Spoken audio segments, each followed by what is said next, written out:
You know, I grew up on a farm, but also, then moved to the city here, and, when I was 13, but it was, very amazing to me that things like, great resource like Lake Erie could be dying because of all the pollution and the misuse of the lake itself. And it just drove some of my interest to understand why and how it is as a society we accomplish things that are great, but also we do things that are not so great and really cause a lot of problems for people. And it's really about people's health, about their lives, issues that I work on, like with cleaning up the Ohio River and Mill Creek and Little Miami.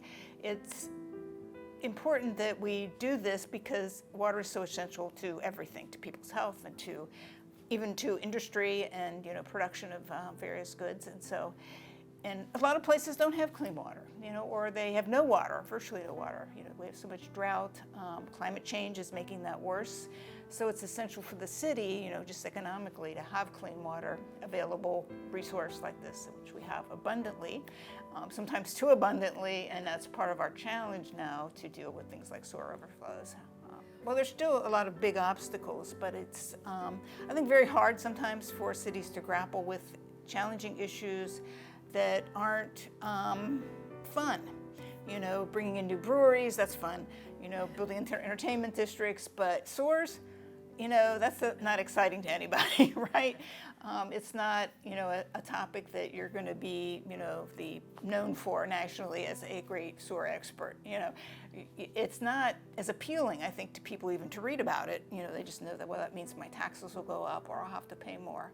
We've tried many different angles of trying to, working with the public and getting people involved and writing letters of support for cleaning up sewers and, cleaning up our rivers.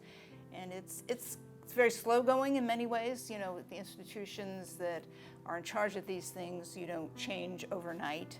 They're long-term problems, and you have to stick with it to succeed. I think one of the things that pleases me most is when we can take a problem that people have, like sewer basement backups, which has been huge, and one of the things that we achieved in getting a consent decree and making that illegal for, sewage to be backing up in your basement caused by the sewer system. So, to be able to help people, their lives, because it's kind of an awful thing. Whenever it rains, you have to worry, I'm going to come home to a smelly house.